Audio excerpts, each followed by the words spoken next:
Vamos entonces, de acuerdo. Bueno, entonces nada, pues aquí estamos en la continuación de la clase. Elisa, que quiere ingresar también. Bueno, a continuar entonces hablando de las leyes, o sea, de las normas de rango legal, ¿no? Entonces, una vez visto el concepto el concepto material y formal de ley, en Venezuela eso es importante que lo tengamos claro. ¿Por qué? Porque en Venezuela la Constitución dice muy claramente que se entiende por ley, ¿no? Artículo, creo que es 203 de la Constitución, ¿no? No, el 202. La ley es el acto sancionado por la Asamblea Nacional como cuerpo colegislador. ¿Qué significa eso? Que todo acto que sancione la Asamblea Nacional actuando como cuerpo legislador es una ley.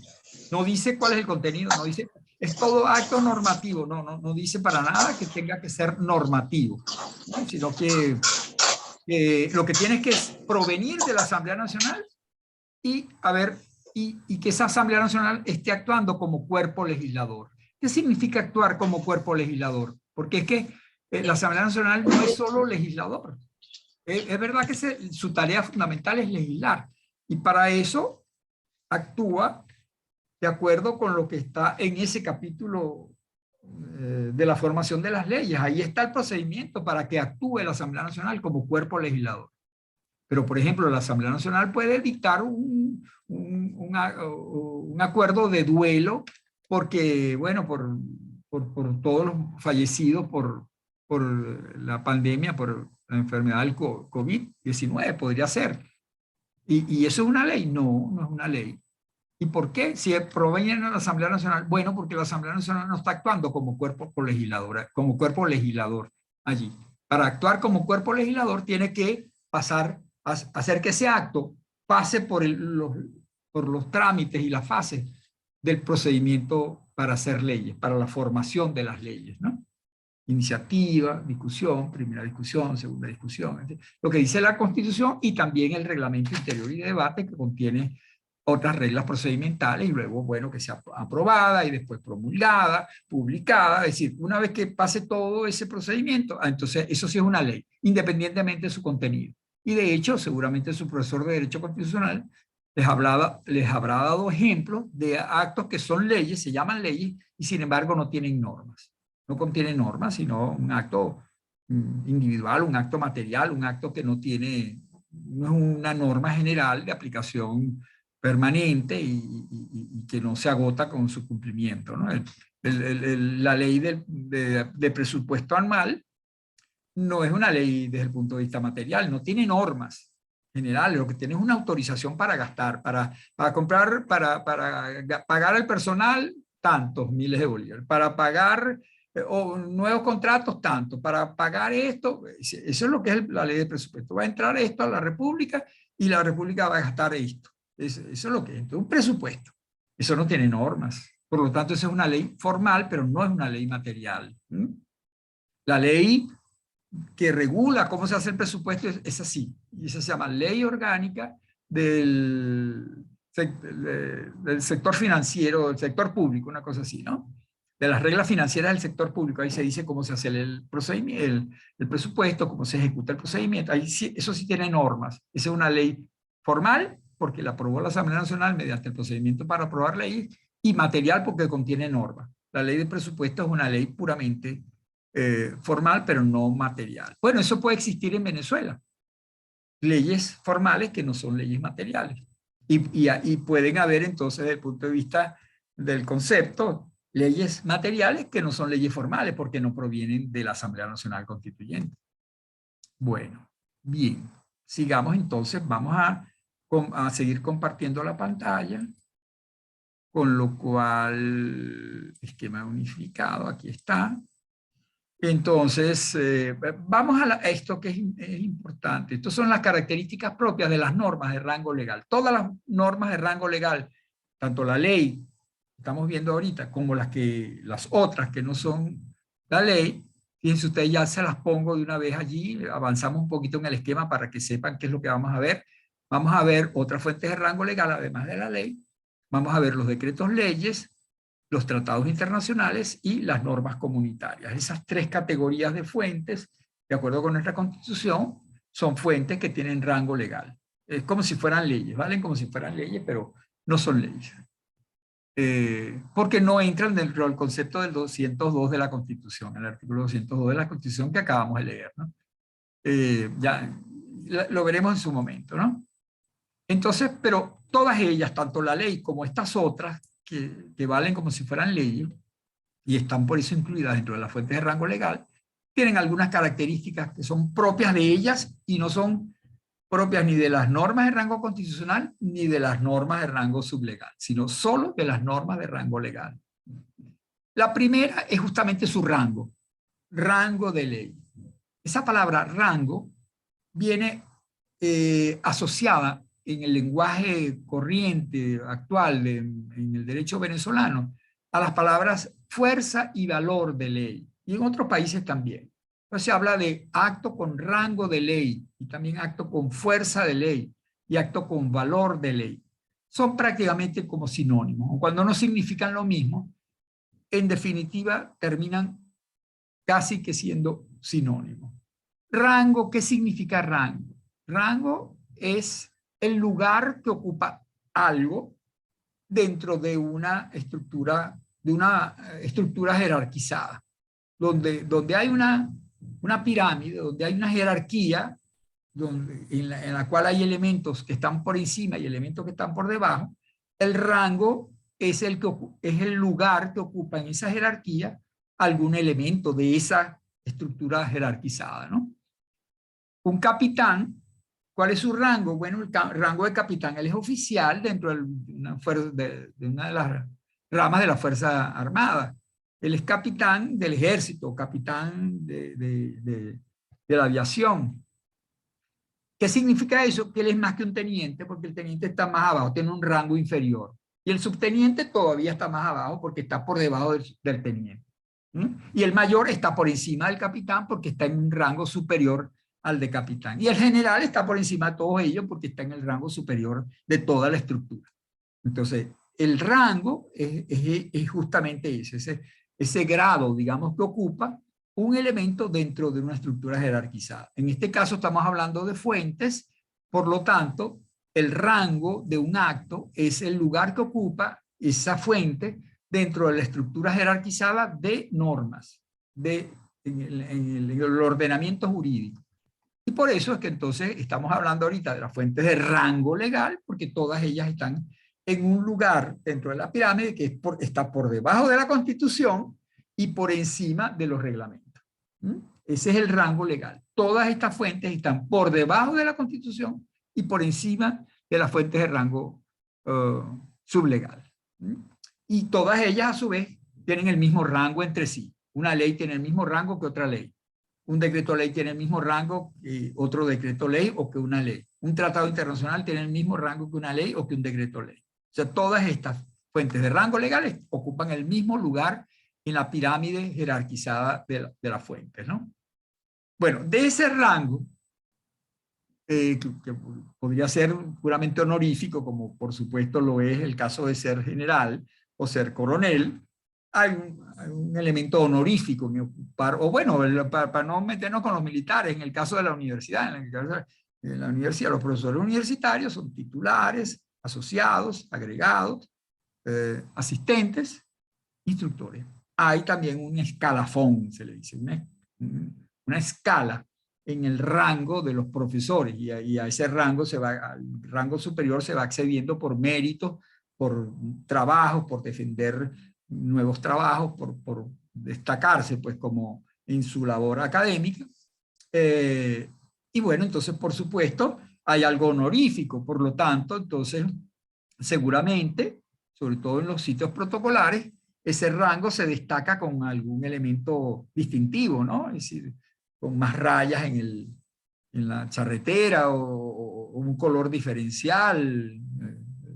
Los cardenales usan rojo, el papa usa blanco, los obispos usan morado, los sacerdotes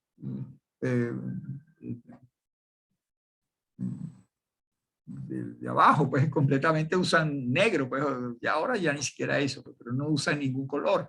Entonces hay un elemento honorífico, digamos, podría decirse visible, ¿no? En el rango, pero también hay un elemento jurídico importante y esa es la fuerza. Si el rango le comunica a una fuente una determinada fuerza, y la fuerza es simplemente el poder que tiene esa fuente en relación con el resto de las fuentes. El poder para derogarla, para modificarla, eso es lo que se llama el poder de ataque, se le suele dar ese nombre justamente a la fuerza normativa. Entonces hay actos que tienen fuerza para derogar otras fuentes y entonces dice su fuerza de ataque o la fuerza de defensa. O sea, ellas tienen el poder de no ser derogadas, no ser afectadas, no ser perjudicadas por otra fuente. Entonces es la fuerza de defensa. Entonces, la fuerza de ley que aparece aquí es una determinada fuerza jurídica que le permite a la ley derogar leyes anteriores. Como ella tiene la misma fuerza que las otras leyes, las que están en el mismo rango, ella puede derogar, puede desplazar a una fuente de su mismo rango. También puede hacerlo con las fuentes que están en el rango inferior, porque esas tienen menor fuerza.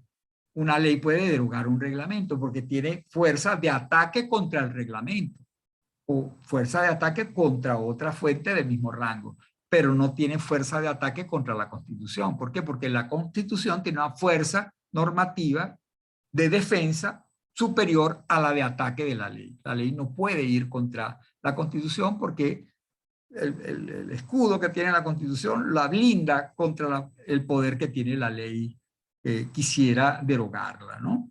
Entonces, por eso, en un conflicto entre la ley y la Constitución sale perdiendo la ley, porque la fuerza de la ley no da para atacar la Constitución.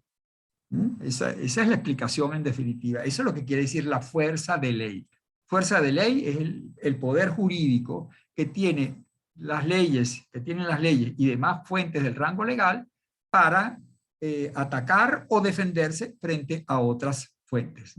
Y ya sabemos, pues, entonces, hacia las superiores no tienen fuerza para atacarlas y no tienen fuerza para defenderse.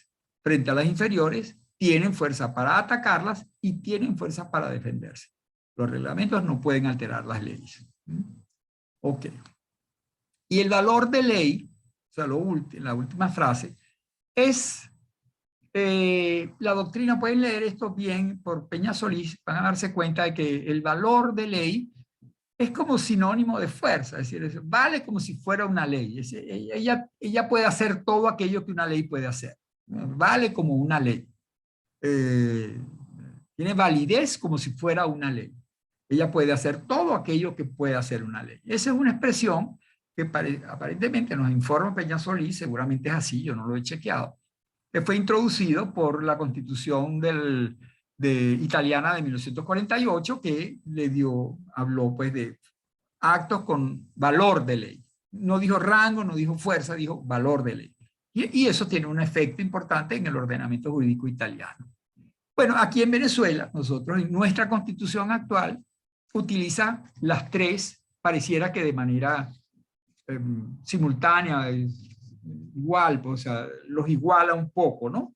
Por ejemplo, si nosotros vamos al artículo 203, donde se habla de las leyes habilitantes, allí las leyes, ya las veremos, las leyes habilitantes, dice, son aquellas que delegan al presidente de la República materias para que las regule mediante decreto con rango y valor de ley. O sea, utiliza rango y valor, no dice fuerza, sino rango y valor. Aquí dos de estas expresiones. Pero si nosotros vamos al del presidente de la República, donde aparece cuáles son sus competencias, en el numeral 8, este era el 203 última parte, ¿no? Pero en el numeral 8 de las competencias del artículo 236, que enumera las competencias del presidente de la República, dice, el presidente de la República puede dictar, previa autorización por una ley habilitante, decretos con fuerza de ley. Entonces, esos decretos con fuerza de ley son los mismos de los que habla el 203 en última parte. donde habla que dice, dice rango y valor de ley, aquí dice fuerza de ley. Entonces pareciera pues que la Constitución utiliza estas tres expresiones como sinónimo de lo mismo. Es decir, la ley y los demás actos de rango legal tienen rango de ley, por eso que están ahí en este rango, y eso les comunica una fuerza y un valor. Puede hacer todo aquello que la ley puede hacer. Ya vamos a ver cuando se hable de otras cosas, vamos a ver cómo el decreto ley puede hacer prácticamente las mismas cosas que hace la ley, ¿no?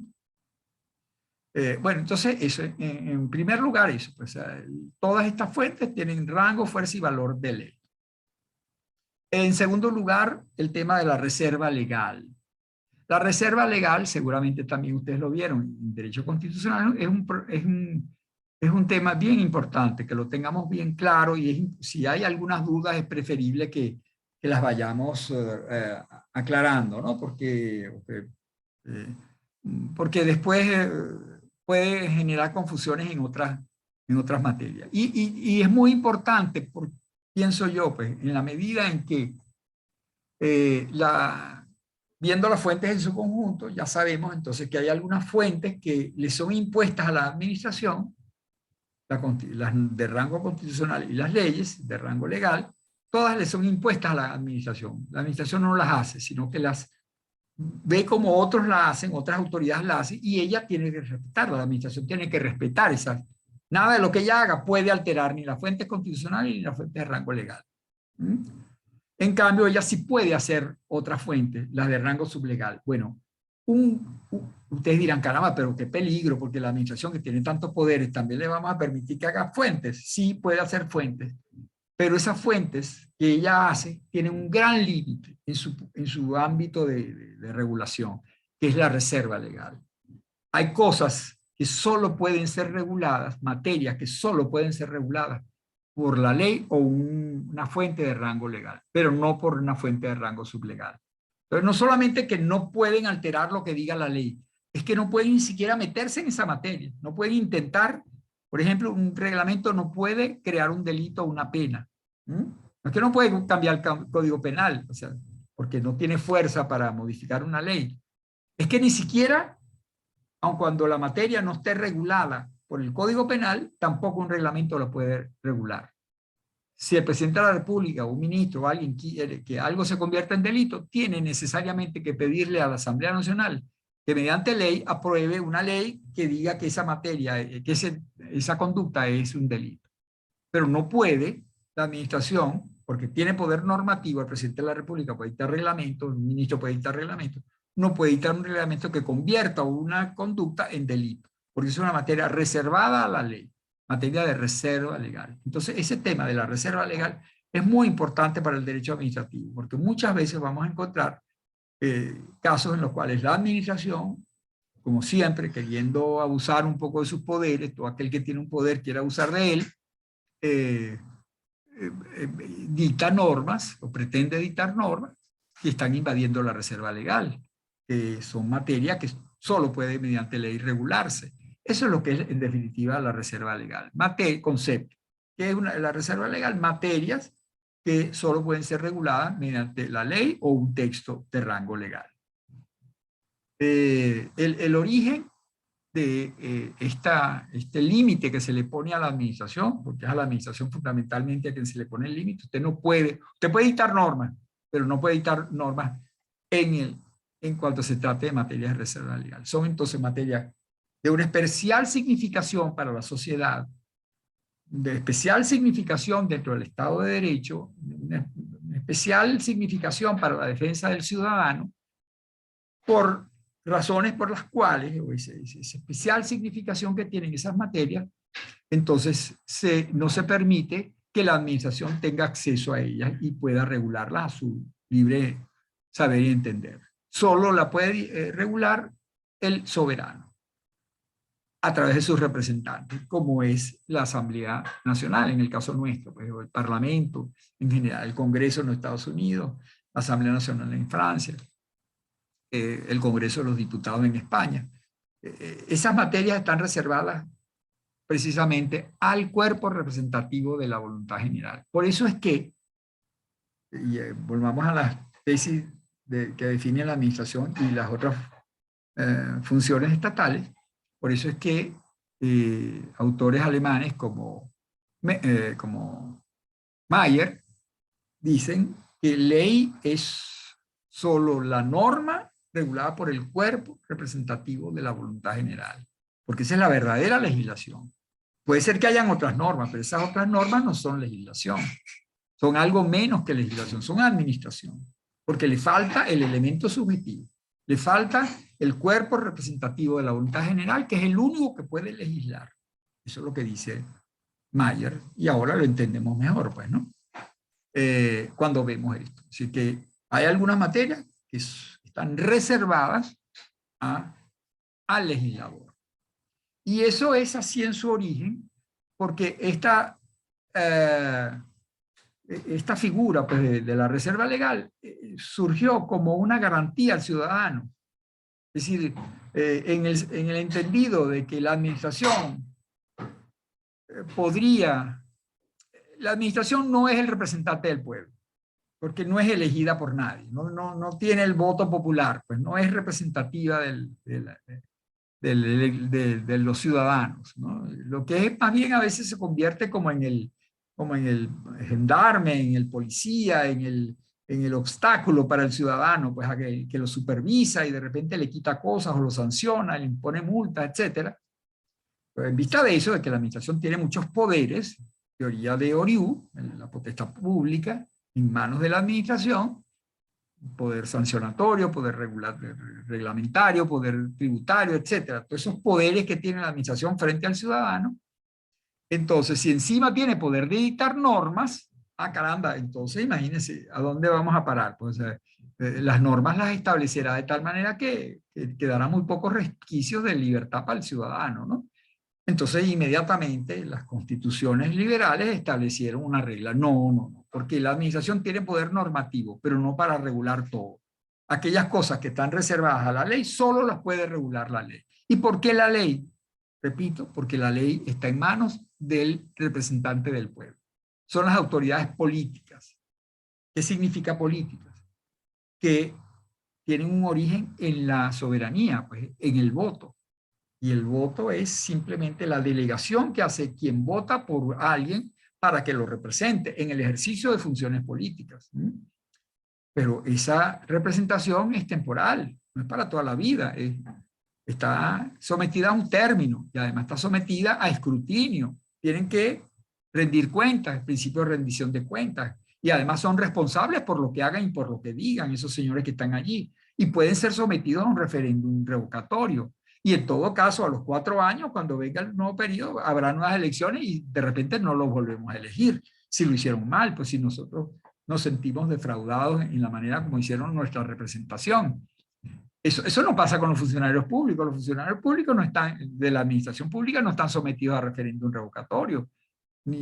Están sometidos a una serie de controles, pero no el control directo del pueblo, digámoslo así, ¿no? Entonces, por eso es que entonces a la administración no se le permite hacer algunas cosas. ¿Y cuáles son esas cosas en este caso concreto? Regular materias especialmente sensibles, entonces ahí viene cuáles son las materias de reserva legal. Bueno, fundamentalmente las que inicialmente eran materias de reserva legal y lo siguen siendo, son los derechos y las libertades. Entonces busquen en la Constitución y se van a dar cuenta de que todos los derechos constitucionales pueden ser limitados, pero pueden ser limitados por ley, no por la administración, solo por ley. Reserva legal. Eso es lo que nos hace ver a nosotros que esas materias son de la reserva legal. Límites en materia de libertad de prensa, de libertad de pensamiento, en la propiedad, la libertad personal, etc. O sea, la libertad personal, imagínense usted si la administración pudiera dictar reglamentos que establecieran delitos. Bueno, sería muy peligroso, ¿no? Eso que tiene su origen, pues, digamos, en las constituciones liberales de la nuestra de 1811, la francesa, la de todas las constituciones del comienzo del siglo XIX y todas a lo largo del siglo XX, también está en la Constitución del 99. En la Constitución del 99 hay muchas materias que están reservadas a la ley. bueno, aquellas que tradicionalmente, el del establecimiento de delitos y penas, el establecimiento de tributos, impuestos. Ahorita se está discutiendo arduamente el tema de ese impuesto que se le va a cobrar a las transacciones inmobiliarias, o la modificación que se le hizo a la ley de notarías y registros públicos, que se supone que es la ley la que ha debido fijar el impuesto, y resulta que entonces la ley dice, bueno, pero el tributo lo fijará el registrador, o el jefe del SAIMI. ¿Del qué? El SAIMI, bueno, del registro de notaría. SUNAM, no me acuerdo ya. Bien, un organismo del Ministerio de Interior, que es el que maneja los registros de notaría. Bueno, ese es el que dicta una resolución. Imagínense, eso no es una ley jamás en la vida, pues, ¿no? Esa resolución, eso no es la Asamblea Nacional la que está dictando leyes. Entonces la Asamblea Nacional simplemente le delegó a un funcionario administrativo la potestad de dictar en definitiva el tributo, porque lo importante es cuánto me van a cobrar por eso, y si el cuánto me lo va a fijar el funcionario administrativo y no la ley, entonces no se está respetando el principio de la reserva legal en materia tributaria. Bueno, esas materias especialmente sensibles, la propiedad, la libertad, la materia tributaria, los delitos, etcétera, están reservadas a la ley, forman parte de la reserva legal. Pero también en materia, entonces lo que nos interesa más a nosotros aquí, por eso es que ustedes este concepto de la reserva legal lo deben estar viendo muy bien en derecho penal, porque el derecho penal es justamente una de las materias esas absolutamente sensibles para los ciudadanos y que no permite pues que ningún delito, ninguna sanción, ninguna infracción sea regulada por algo que no sea la ley. Y la ley en sentido material pues, y formal, o sea, la ley de la Asamblea Nacional, porque es el cuerpo representativo de la voluntad general, porque es un cuerpo político, porque está sometido al escrutinio público, etcétera, etcétera. Porque no están ahí para toda la vida. Bueno, pero en materia administrativa yo les doy ahí algunos ejemplos. Vayan, ahí están los números, en el esquema están los números de los artículos, ¿no? En materia de infracciones y sanciones administrativas, lo dice la Constitución, no se pueden dictar por la administración, sino por ley. Otras materias no son tan sensibles, digamos, no tienen que ver con los derechos funcionariales, los derechos del ciudadano, pero tienen alguna importancia para el derecho administrativo en general, para la colectividad, como la creación de institutos autónomos. Está reservada la ley, solo la ley puede crear institutos autónomos, artículo 142, artículo 144, el estatuto funcionarial, cuáles son los derechos y obligaciones de los funcionarios públicos. Bueno, eso tiene que estar establecido en una ley que establecerá la carrera administrativa, etcétera. No puede un reglamento regular esa materia, sino que tiene que ser una ley. Bueno, ahí les doy algunos ejemplos para que sepan, porque en materia administrativa, específicamente administrativa, hay muchos temas reservados a la ley, ¿no? Y aquí hay algo que no lo coloco yo allí, pero que me parece que vale la pena que nos detengamos un momentico, y es que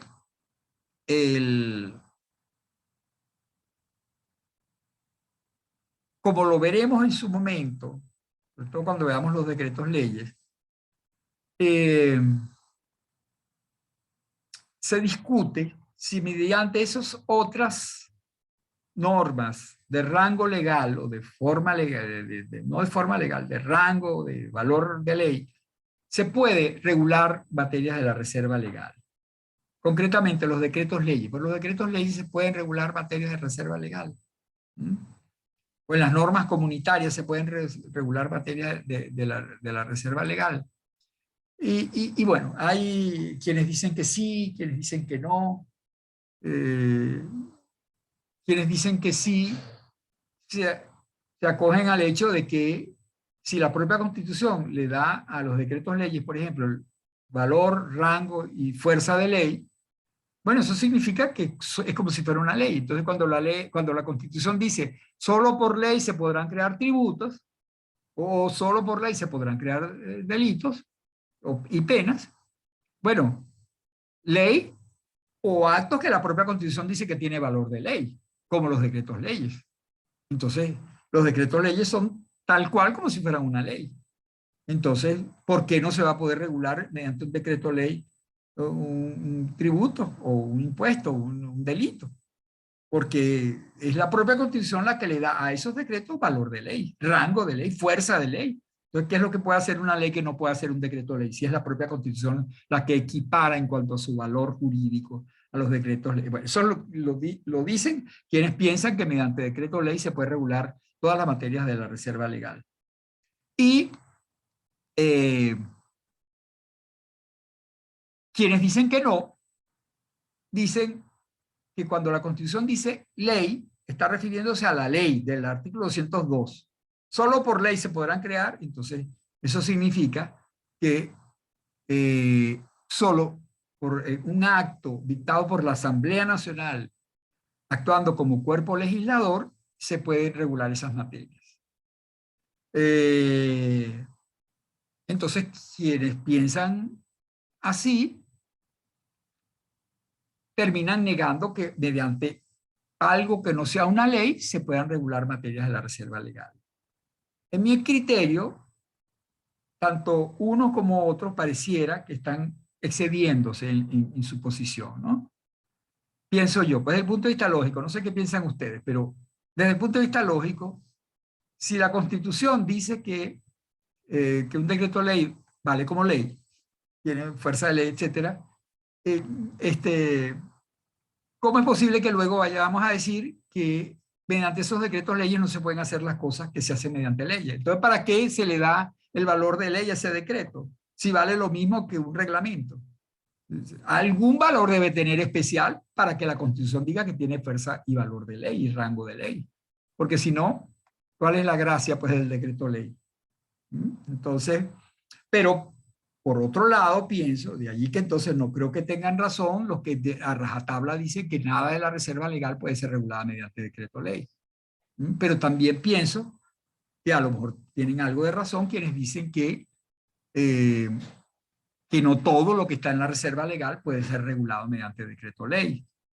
Y para esto serviría, se me olvidó colocarlo aquí, yo lo voy a colocar luego, ¿no? El concepto que lo trae Peña Solís en su libro, del concepto de reserva legal absoluta y reserva legal relativa. Les pido por favor que lo lean con cuidado porque él hace toda una explicación bastante enjundiosa que tiene que ver con un concepto italiano. Eso existe en Italia, en la doctrina italiana. Les recuerdo que Peña Solís es graduado en Italia, es italianófilo, podríamos decir, es un administrativista de la corriente italiana, ¿no? Y en esto, entonces, él nos trae ese concepto que a mí me parece muy importante, muy útil, podría ser, ¿no? ¿Qué dice él? Que en Italia se ha distinguido entre la reserva legal absoluta y la relativa. Hay materias de la reserva legal absoluta, lo cual significa que nada de esa materia puede ser regulada como no sea por una ley. Solo una ley puede regular esa materia de la reserva legal absoluta. Nada de esa materia puede ser regulada por un reglamento. En cambio, las materias de la reserva legal relativa son otras materias de menor importancia, podríamos decir, menos sensibles, cuyos principios generales pueden ser establecidas por una ley, pero que el detalle de la regulación puede estar en una norma de rango sublegal. Por eso es que reserva legal, sí, reserva legal, la ley es quien puede establecer las reglas básicas, no, esenciales sobre el régimen aplicable a esa materia, pero luego la misma ley puede permitir que un reglamento termine desarrollando el resto del régimen, ¿no? Porque no son materias especialmente sensibles, de aquellas, aquellas que obligaron a inventar la idea de la reserva legal como garantía de los ciudadanos. Entonces pienso yo que a lo mejor algunas de estas materias administrativas, el estatuto funcionarial, por ejemplo, es una materia que no toca en realidad derechos fundamentales del individuo, sino un tema administrativo, pues de organización de la burocracia administrativa. Bueno, entonces a lo mejor las reglas generales de la función pública deben estar establecidas en una ley, pero esa misma ley podría permitir que un reglamento desarrolle los procedimientos para designar funcionarios, los procedimientos para pedir permiso, los procedimientos para no sé, para hacer cosas secundarias, podríamos decir, dentro del régimen funcionarial, ¿no? Eso sería una materia de la reserva legal relativa. porque lo esencial de esa materia tiene que estar regulada en una ley, no puede serlo por un reglamento, pero, digamos, temas más de detalle, más técnicos, podríamos decir, pueden ser regulados por unas normas de rango sublegal. Bueno, ¿de qué depende en Italia que una materia sea de la reserva legal absoluta o de la materia de la reserva legal relativa? Depende de lo que la propia doctrinaria, los libros y la jurisprudencia constitucional y administrativa italiana han ido elaborando. Entonces iban diciendo, y esta creación de delitos y penas, reserva legal absoluta. Tributo, reserva legal absoluta. Y así, aquellas materias hipersensibles, las libertades ciudadanas, todo eso es materia de la reserva legal absoluta. Temas administrativos, digamos, de menor trascendencia, entonces reserva legal, pero relativa. Entonces, los principios generales en la ley, pero su desarrollo puede ser dejado al cuidado de los reglamentos, de los actos de rango sublegal. Yo les digo esto porque en Venezuela esa tesis nunca ha sido aceptada como tal. Yo nunca he visto una sentencia donde se diga esto, y además uno de los pocos autores que yo veo que hablan de esto es Peña Solís, y también la profesora Hildegard Rondón de Sansó, que es otra egresada de universidades italianas, en la orientación italiana, de la doctrina italiana. También ella habla en algún libro por allí también de esa reserva legal absoluta y relativa, ¿no? Pero yo no lo he visto luego reflejado en ninguna fuente importante venezolana, ¿no? Sin embargo, la experiencia me dice que a veces los jueces en Venezuela funcionan un poco así, y la práctica funciona un poco así. Hay materias que están reservadas a la ley, pero que a veces son reguladas por reglamento y se acepta tranquilamente. Siempre y cuando alguna cosita haya sido dicha en la ley, no importa que el resto haya sido desarrollado en un reglamento. Entonces pareciera pues que de hecho en Venezuela como que esta tesis está allí, está en la conciencia del mundo jurídico venezolano, aun cuando no se lo haya dicho expresamente. Después, cuando veamos las otras fuentes de rango legal, vamos a ver la importancia que esto tiene, sobre todo en los decretos leyes, ¿no? Lo último, ya para terminar con estas características propias de las normas de rango legal, muy rápidamente algo que ya hemos visto. Las normas de rango legal son el objeto propio del control de constitucionalidad. Solo el control de constitucionalidad, aquel que veíamos allí, el control de constitucionalidad ejercido por la Sala Constitucional, está reservado a las normas de rango legal. Solo las leyes y otras fuentes de rango legal, ordenanzas, ya las veremos después, son las que pueden ser objeto de control de constitucionalidad, de control concentrado pues, de constitucionalidad. Y en cambio las normas de rango sublegal no son objeto del control de constitucionalidad, son objeto de otro control, de control de contencioso administrativo, pero no de control de constitucionalidad. Bueno, hasta aquí vamos a dejarlo hoy entonces y vamos en la próxima clase a continuar primero hablando muy rápidamente de estas clases de leyes, que es importante que sepamos que no hay una sola tipo de leyes, sino que hay varias leyes en Venezuela. Y por último, viendo las otras fuentes de rango legal. Eso lo haremos en la próxima clase. Por ahora, vamos a detener aquí el compartir la pantalla. Y como les decía antes, sobre todo los que ingresaron inicialmente, les voy a mandar la lista. Yo debo terminarla en el transcurso de la tarde de hoy. Ya la lista esa, pues, donde están todas las clases